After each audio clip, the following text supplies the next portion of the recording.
December 14, 2023. St. Mary's Hospital, London. The fluorescent lights hummed overhead as I walked down the sterile corridor. Clutching a small bouquet of daisies, my grandmother's favorite. She'd been in the ICU for 3 days after a fall. And I'd promised I'd visit her every evening after work. Room 307. That's what my mum had texted me. But hospitals are mazes, aren't they? Endless corridors that all look the same. White walls, identical doors. The smell of disinfectant mixing with something deeper. Fear, hope, grief, all blended together. I pushed open the door to what I thought was her room. I was 37 and stepped inside. But the woman lying in that bed wasn't my grandmother. She was younger, maybe in her early 50s. Blonde hair now matted against the pillow. Pale skin almost translucent under the harsh hospital lights. Tubes snaked from her arms. A ventilator breathed for her. The rhythmic hiss and click the only sound in the room. And the room itself, God, the room was empty. No flowers on the windowsill. No get-well cards taped to the wall. No photographs. No concerned family members keeping vigil in the uncomfortable chair beside her bed. Just machines. Just silence. Just her. I froze in the doorway, my hand still on the handle. This was clearly the wrong room. I should leave. I should apologize to no one in particular and back out quietly. But something anchored my feet to that spot. Maybe it was the way her hand rested on top of the white sheet. Fingers slightly curled, and 4 taped to the back of her hand. So completely, utterly alone. Emotion, intrigued, building suspense. Before you click away, I need to tell you what happened next. It changed everything I thought I knew about fate. Loneliness, and why we meet the people we meet. I found myself walking toward her bed instead of away from it. I set the daisies down on the table beside her. Flowers meant for my grandmother, now keeping company with a stranger. And I sat down in that empty chair. The rational part of my brain was screaming at me. David, what are you doing? This isn't your business. This isn't your room. Leave. But I couldn't. Stay with me, this gets unbelievable. I looked at her face. Peaceful, but not in the way sleeping people look peaceful. This was different. This was absence. Like she'd gone somewhere far away and left just her body behind. And then, I don't know why, I started to sing. You are my sunshine, my only sunshine. My voice cracked. I'm not a singer. Never have been. But my grandmother used to sing that song to me when I was sick as a child. When I'd had nightmares, when the world felt too big and scary. It was the only thing I could think to do. I sang the whole song, all the verses. To a woman whose name I didn't know. In a room I wasn't supposed to be in.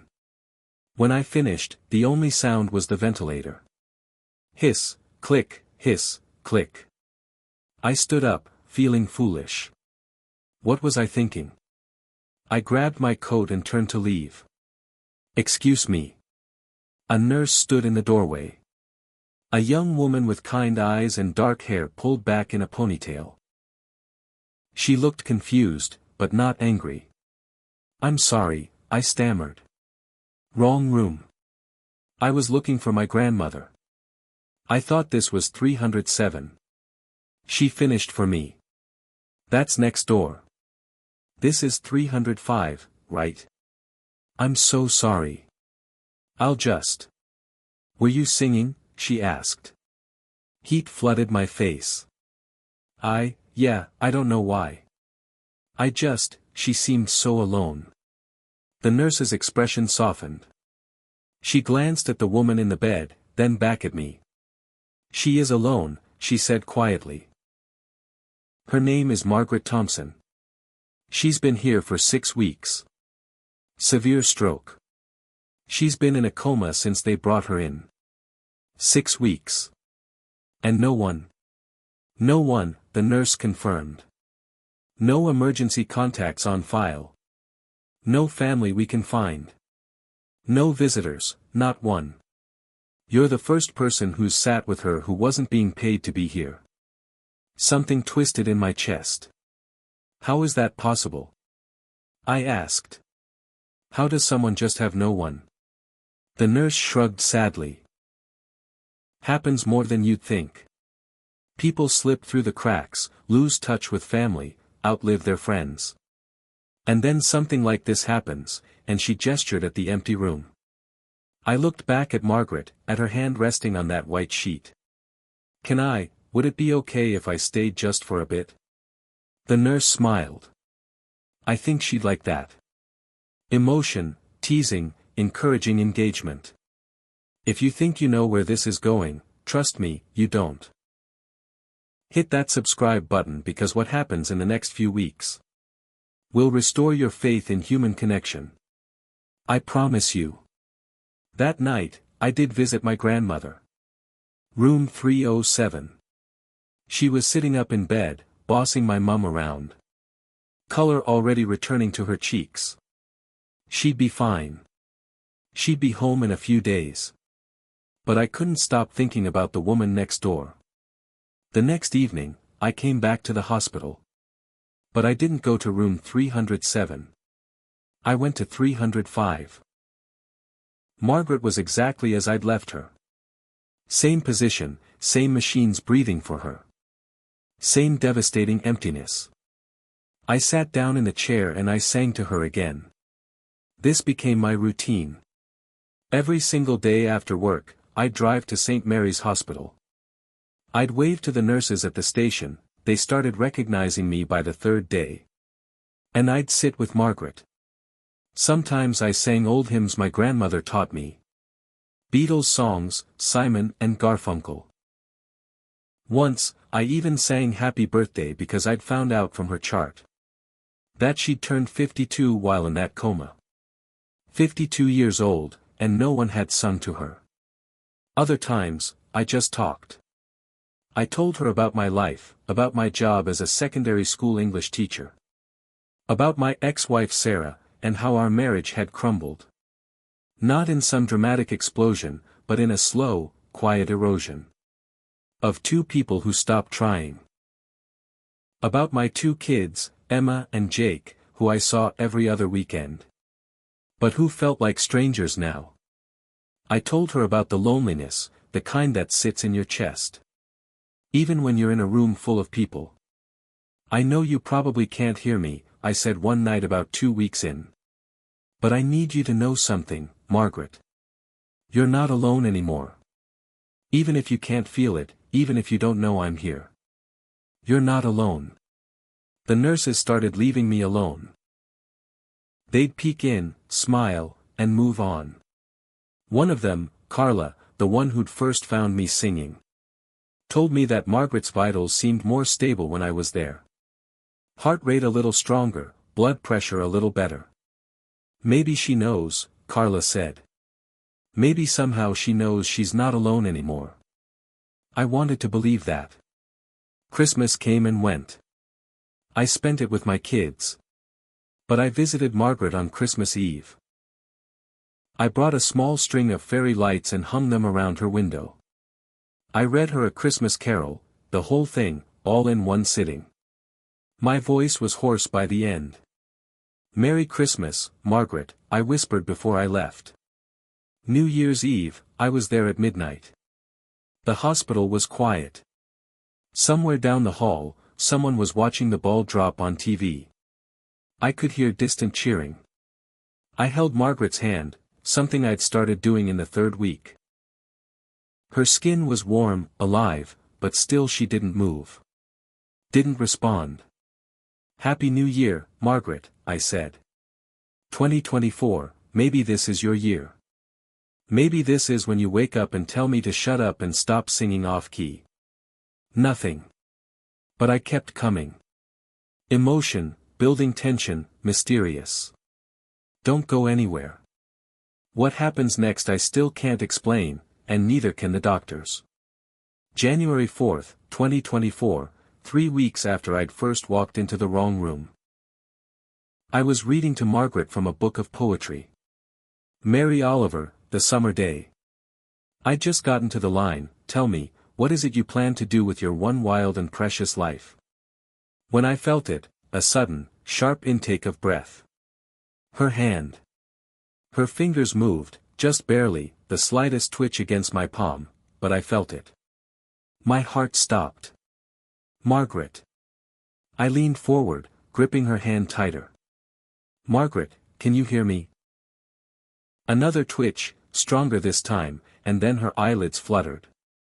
I hit the call button so hard I nearly broke it. "Nurse! Nurse!"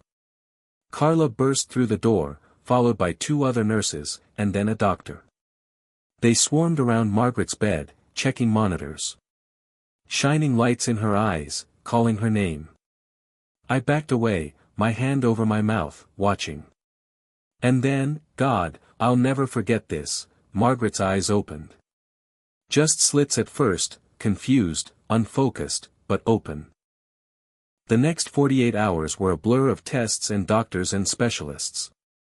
All using words like remarkable and unprecedented and we can't explain this. Margaret's recovery was slow. By the end of that week, they'd removed the ventilator. She could breathe on her own. Her eyes tracked movement. She could sip water. And on January 10th, 6 days after she'd first woken up, she spoke. I was sitting with her, reading the newspaper out loud. Something about a snowstorm coming, when I heard it. "You." Her voice was barely a whisper, hoarse from weeks of intubation, but it was there. I dropped the newspaper. "Margaret." Her eyes found mine. Blue eyes, clear now, focused. "You," kept singing. Tears blurred my vision. "You could hear me?" She nodded, just barely. A single tear rolled down her cheek. All of it. Over the next few weeks, as Margaret grew stronger, she told me her story. She'd been alone for a long time. Her husband, Robert, had died in a car accident 20 years ago. They'd never had children, or so I thought. Her only sibling, a sister, had passed from cancer 5 years back. She'd worked as a librarian, quiet work with quiet people. And when she retired, the silence became total. "I just disappeared," she said one afternoon. We were in the hospital garden. She'd graduated to a wheelchair. January sun, weak but present on our faces. No one called because there was no one to call. And I didn't reach out because what was the point? The stroke happened at home. I was alone for 18 hours. Before a neighbor noticed my newspapers piling up and called the police. By the time they found me, she didn't need to finish. "I remember the darkness," she continued. "I was trapped. I couldn't move, couldn't speak, couldn't open my eyes. But I could hear things, muffled, distant. Machines, voices. But they were all clinical, medical. No one talked to me." She looked at me. "And then one day, I heard singing, this terrible off-key singing. I laughed through tears. Hey now. It was the most beautiful thing I'd ever heard," she said. "Because it wasn't for the nurses. It wasn't for a chart. It was for me. Someone was sitting with me. Someone cared." She grabbed my hand. "You gave me a reason to fight, David. Every time you came back, every time you sang or read or just talked. You were pulling me toward the light. I don't know why you stayed, but you saved my life." I shook my head. "No, Margaret, you saved mine. And I meant it. Emotion, reflective, heartfelt. Stay with me, because this is where the story takes a turn I never saw coming. You see, I'd spent the last 3 years sleepwalking through my life. Going through the motions, teaching classes on autopilot. Seeing my kids but not really connecting. I'd convinced myself I didn't matter, that I was just here taking up space. But sitting with Margaret, caring for someone who couldn't ask for it, and couldn't thank me for it, it woke something up in me. It reminded me what it felt like to be needed, to matter. To love without expecting anything in return. Margaret spent 2 months in rehabilitation. I visited every single day. When my ex-wife asked why I was spending so much time at the hospital with a stranger, I couldn't explain it in a way that made sense. "She's not a stranger anymore," was all I said. And she wasn't. Margaret and I talked about everything: books, music, loss, loneliness. The quiet terror of realizing you might die and leave no mark on the world whatsoever. "I have a daughter," she told me one day in late February. This was news to me. "Her name is Rachel. She's 30. We haven't spoken in 7 years. What happened?" Margaret's face clouded. "I pushed her away after Robert died. I was so consumed by grief, I couldn't see what I was doing to her. She tried, God, she tried. But I kept pushing until one day she stopped trying. And I was too proud to apologize." "It's not too late," I said. "Isn't it, Margaret? You came back from the dead. I think you can make a phone call." It took 3 tries. The first 2 times, Rachel didn't answer. The third time, she did. I stepped out of the room to give Margaret privacy. But I could hear her voice through the door, crying, apologizing, explaining. When I came back an hour later, Margaret's face was different. Lighter. "She's coming," Margaret whispered. "Tomorrow. Rachel's coming tomorrow." And she did. I met Rachel in the hospital hallway. She was tall, blonde like her mother, with the same blue eyes, nervous, guarded. "Thank you," she said to me. "Carla told me what you did. That you've been here every day. That you, I don't know how to say this. That you loved my mother when I couldn't. I didn't do it because I should," I told her. "I did it because I needed to." Rachel and Margaret spent hours together that day, crying, talking, holding hands. Rebuilding something that had been broken for so long. When I left that evening, Rachel hugged me. "She talks about you constantly," she said. "She calls you her miracle." "She's mine," I replied. Spring came. Margaret was discharged from the hospital in late March. Rachel had invited her to live with her family in Yorkshire, and Margaret had accepted. Before she left, we had coffee in the hospital cafeteria. That terrible coffee I'd complained about so many times while she was unconscious. "I'll never be able to repay you," Margaret said. "You don't owe me anything, David." She hesitated.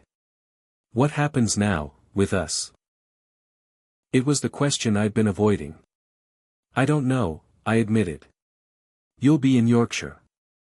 I'm here. But I'd like to stay in your life, if that's okay." "I'd like that too." We hugged goodbye. I watched her get into Rachel's car, watched them drive away. And I thought that was the end of the story. I was wrong.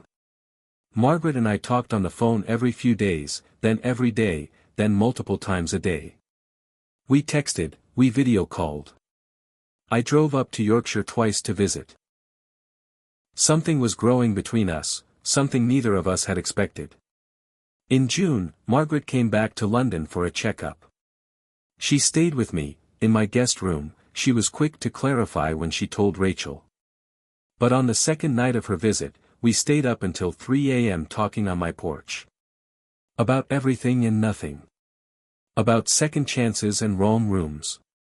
And how sometimes the best things in life come from our biggest mistakes. "I'm falling in love with you," I said. Just like that. No planning. It just came out. Margaret looked at me in the dim porch light. "I fell in love with you when you sang to me in the dark," she replied. "I just didn't have the words to tell you yet." We kissed, and it felt like waking up, like the whole world had been in black and white. And suddenly there was color. On October 3, 2024, 10 months after I walked into the wrong room, Margaret and I got married. Not in a church, not in some grand ceremony. We got married in that hospital garden where we'd had so many conversations during her recovery. The same place where she told me I saved her life and I told her she saved mine. It was just us, Rachel and her family, my kids, Carla and the other nurses who'd cared for Margaret. My grandmother, who was healthy and thriving. The hospital chaplain officiated. "Do you, David, take Margaret?" I'd imagined my life so many different ways. But never like this. Never with someone I met while she was unconscious. Never with someone I sang to before I ever heard her voice. I do. Do you, Margaret, take David? I do. When we kissed, everyone cheered. Carla was crying. My grandmother was crying. Hell, I was crying. Rachel hugged both of us.